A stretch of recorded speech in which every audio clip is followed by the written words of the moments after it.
يا أيها الناس اتقوا ربكم الذي خلقكم من نفس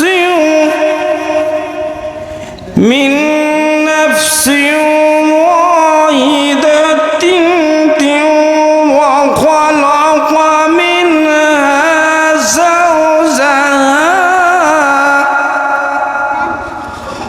وخلق منها زوجها وبث منهما رجالا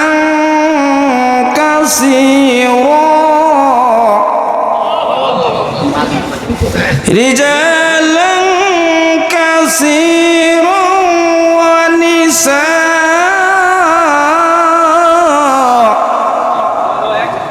واتقوا الله الذي تساءلون به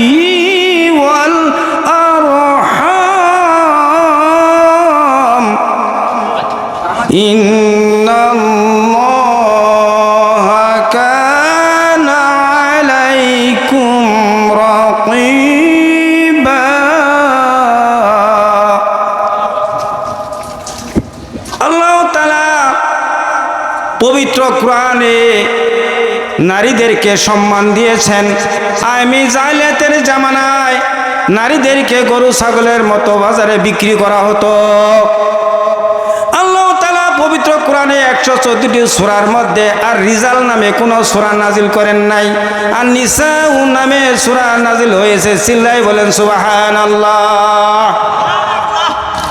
ইয়া আইয়ুহান নাসু ইত্তাকু রাব্বাকুমুল্লাযী খালাকাকুম মিন নাফসিন ওয়াহিদাতিন ওয়া খালাকা মিনহা যাওজাহা।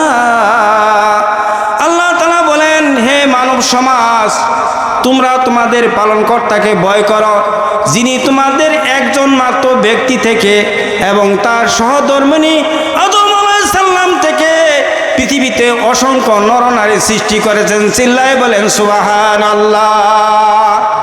সেই রবকে তোমরা ভয় করো।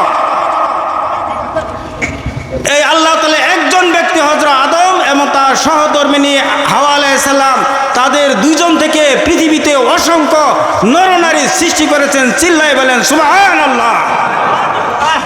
এরপরে আল্লাহ তাআলা বলছেন, ওয়াত্তাকুল্লাহাল্লাযী তাসাআলুনা বিহি ওয়াল আরহাম। আল্লাহ তাআলা বলেন, তোমরা যার নামে একে অপরের অধিকার দাবি করে থাকো, নারীদেরকে বলছেন তোমরা যার নামে একে অপরের অধিকার দাবি করে থাকো, তো স্বামী স্ত্রীর অধিকার দাবি করে থাকো, তোমরা সেই মন আল্লাহ তাআলাকে ভয় করো এবং তোমরা তোমাদের গর্ভধারিণী মা এবং আত্মীয়তার সম্পর্কের ব্যাপারে তোমরা সচেতন থাকো। চিল্লাই বলেন সুবহানাল্লাহ। ইন্নাল্লাহা কানা আলাইকুম রাকিবা। নিশ্চয় আল্লাহ তাআলা তোমাদের ব্যাপারে তীক্ষ্ণ দৃষ্টি রাখেন। চিল্লাই বলেন সুবহানাল্লাহ। ওয়াকাল আলাইহিস সালাতু ওয়াস সালাম, নবী করিম সাল্লাল্লাহু আলাইহি ওয়াসাল্লাম বলেন, আয়ুন নিসাই খায়রুন। কিলা রাসূলুল্লাহ সাল্লাল্লাহু আলাইহি ওয়াসাল্লাম, রাসূলুল্লাহ সাল্লাল্লাহু আলাইহি ওয়াসাল্লামকে জিজ্ঞেস করা হলো যে আয়ুন নিসাই খায়রুন, তোমাদের মধ্যে উত্তম স্ত্রী লোককে, উত্তম সবচেয়ে ভালো বেটার স্ত্রী লোককে? রাসূল সাল্লাল্লাহু আলাইহি ওয়াসাল্লামকে জিজ্ঞেস করলেন একজন সাহাবী। এই সাহাবীর নাম আবু হুরায়রা রাদিয়াল্লাহু তাআলা আনহু। বলেন সুবহানাল্লাহ। ক্বালা রাসূলুল্লাহ সাল্লাল্লাহু আলাইহি ওয়াসাল্লাম, ক্বালা আল্লাতী তাসাররুহু ইযা নাযারা, যে স্বামী তার স্ত্রীকে দেখে খুশি হয় ওই স্ত্রী লোক হলো উত্তম। চিল্লাই বলেন সুবহানাল্লাহ। খারাপ লাগতেছে? আমি কিন্তু আরবি আবারত করব, তারপর অনুবাদ। আমাদের ওয়াজের ধারা একটা, আবার অনেকে ওয়াজ করে খালি কাহিনী বলে যায়, মানে 20 মিনিট 30 মিনিটের ওয়াজের মধ্যে একটা আরবি আবারত কয় না, একটা কোরআন আয়াত কয় না, খালি তা কাহিনী কইয়া যায়। আমি কিন্তু কাহিনীর বক্তা না। আইয়ুন নিসাই খায়রুন, তোমাদের মধ্যে উত্তম স্ত্রী লোককে ক্বালাল্লাতী তাসাররুহু ইযা নাজারা, যে স্বামী তার স্ত্রীর দিকে তাকিয়ে ও স্ত্রীর চেহারার দিকে তাকিয়ে স্বামী খুশি হয়, ওই স্ত্রী লোক হলো উত্তম। চিল্লাই বলেন সুবহানাল্লাহ। এরপরে বললেন যে স্ত্রী লোক স্বামীর আনুগত্য করে, যে স্ত্রী লোক স্বামীর আনুগত্য করে ওই স্ত্রী লোক হলো উত্তম 2। আর 3 নম্বর হলো স্বামীর জানমালের ব্যাপারে স্বামীর অপছন্দনীয় কাজ করে না। বিমায়া কর, স্বামীর অপছন্দনীয় কাজ করে না, অর্থাৎ স্বামীকে ছাড়া সে বাইরে বেপরদায় ঘুরে না। স্বামীর অনুমতি ছাড়া সে বাইরে যায় না। স্বামীর অনুমতি ছাড়া সে স্বামীর যে ধন সম্পদ আছে এগুলা পলাইয়া বিক্রি করে না, এবং স্বামীর আমানতের খেয়ানত করে না। এই 3টা গুণ যদি কোনো স্ত্রীর ভিতরে থাকে, আমার নবী, আপনার নবী, বিশ্ব নবী রাসূল করিম সাল্লাল্লাহু আলাইহি সাল্লাম বলছেন ওই স্ত্রী লোক হলো উত্তম। চিল্লাই বলে সুবহানাল্লাহ। আল্লাহর ওলি একজন, তিনি মক্কা শরীফে হজ করতে গেছেন। মক্কা শরীফে যে কাবা ঘরের সামনে নিয়ে তিনি বললেন, করম বিয়া লুৎফ খুদা বান্দাগার, গুনা বান্দা কর দুস্ত আও শর্মে সার, গুনা বান্দা কর দুস্ত আও শর্মে সার। কবি বলছেন যে আমি, হে আল্লাহ, তোমার দরবারে আমি ইবাদত করার জন্য আসছি। আমার তো কোনো জ্ঞান নাই, কোনো নলেজ নাই, কোনো জ্ঞান নাই। আপনার ব্যাপারে যদি আমাকে প্রশ্ন করে তাহলে আমি কি জবাব দিব? বলেন সুবহানাল্লাহ। আমার কোনো জ্ঞান নাই। আল্লাহ যদি রহমত করে আর আপনাদের দোয়ায় আমার পক্ষে বলা সম্ভব, কথা ঠিক না বেটি? وقال رسول الله صلى الله عليه وسلم قال قلت يا رسول الله, রাসূল সাল্লাল্লাহু আলাইহি সাল্লামকে প্রশ্ন করলেন একজন সাহাবী প্রশ্ন করলেন যে মান আহাক্কা আহাদা আলাইনা, আমাদের উপর, স্ত্রী লোকের উপর, স্ত্রীদের আমাদের প্রতি কি কি অধিকার রয়েছে, অর্থাৎ স্ত্রীর উপরে স্বামীর কি অধিকার রয়েছে, স্ত্রীর উপরে স্বামীর কি কি অধিকার রয়েছে। রাসূলুল্লাহ সাল্লাল্লাহু আলাইহি ওয়াসাল্লাম বললেন, ইতআমু ইজা তুইমতা, তুমি যা খাইবা তোমার স্ত্রী লোককে তাই খাওয়াবা। আগেই অফিস থেকে আসে, ক্ষেত খামার থেকে আসে, বলটাইয়া সব খাইয়া ফেললেন, কিন্তু আপনার স্ত্রী সন্তান তারা কিছুই খাইতে বলো না, এবং শেষে কিছু রইল, এরকম না। অর্থাৎ তুমি যা খাবা তোমার স্ত্রীর লোককে তাই খাওয়াবা। চিল্লাই বলেন সুবহানাল্লাহ। সব সমান, হ্যাঁ, গুড। এরপরে বললেন ওয়াক্তাকসুহু ইজা আকতা সাইতা, যে পরিমাণ, যে দামের তুমি কাপড় চোপড় পরিধান করবা ওই দামের কাপড় তুমি তোমার স্ত্রী লোককে পরাবে।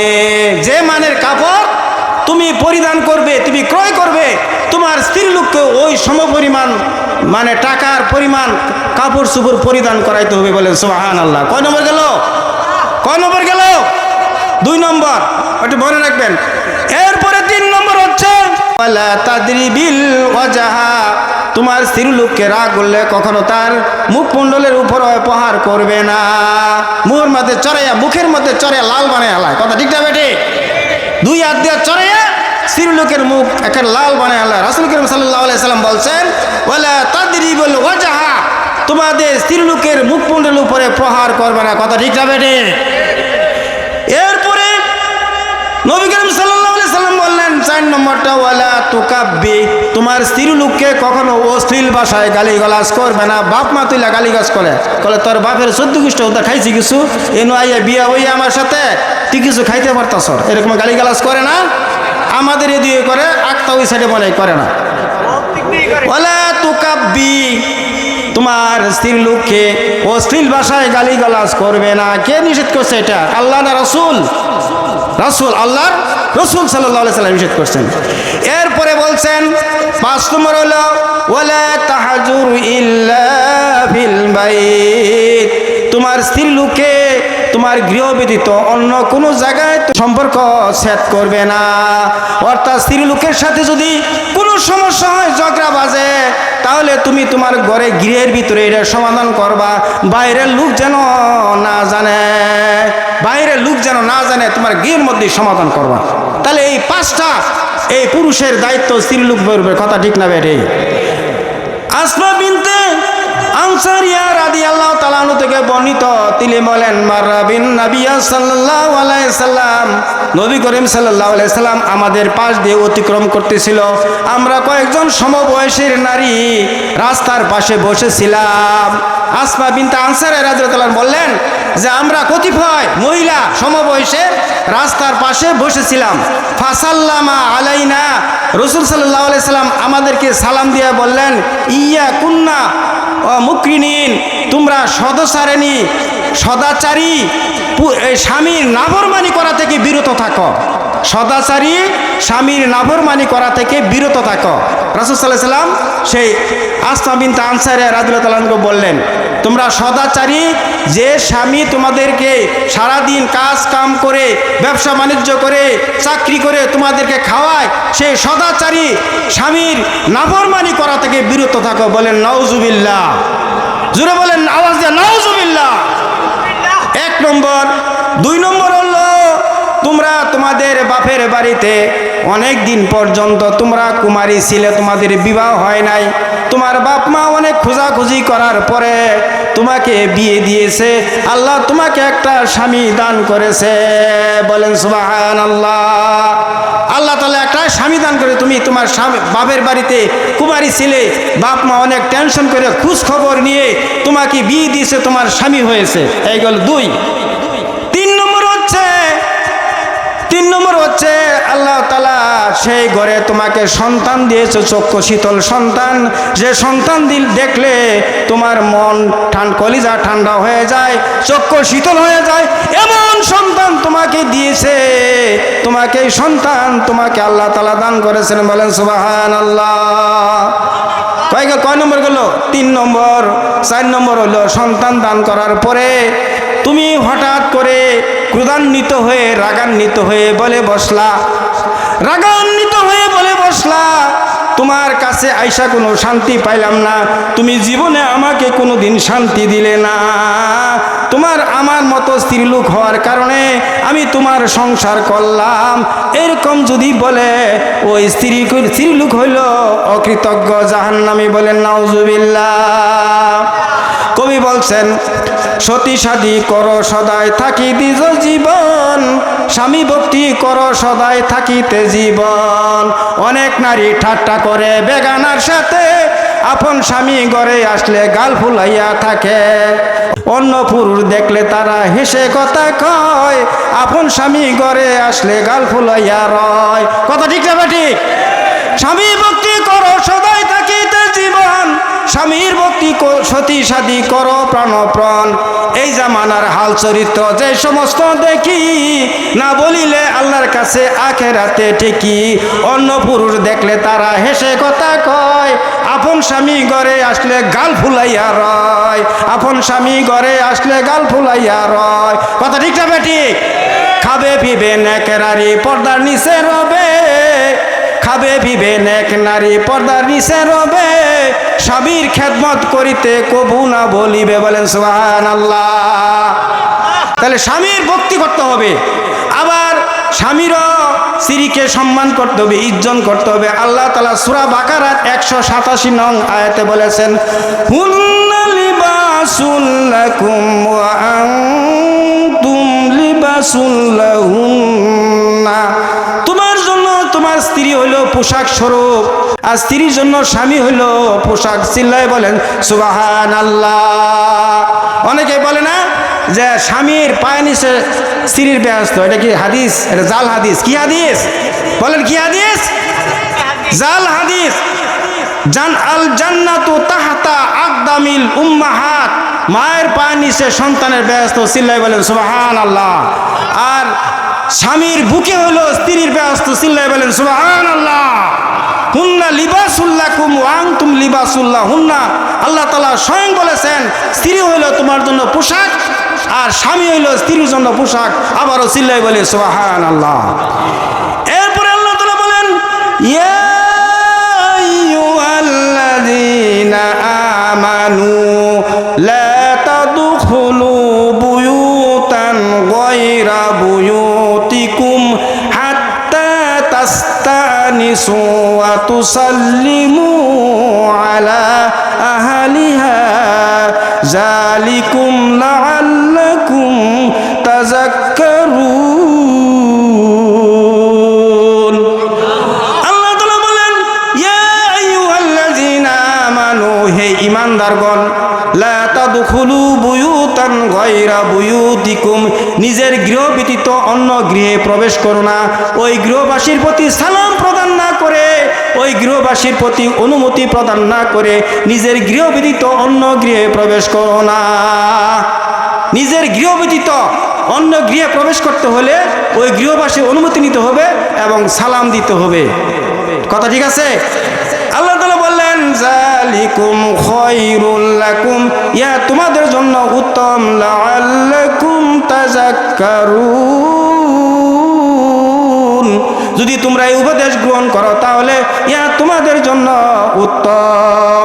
ওয়াকুল লিল মুমিনিনা ওয়াকুল লিল মুমিনাতি ইয়াগদুদুনা মিন আবসারিহিন্না ওয়া ইয়াহফাজনা ফুরুজাহুন্না ওয়া লা ইউবদিনা যিনাতাহুন্না ইল্লা মা জাহারা মিনহা।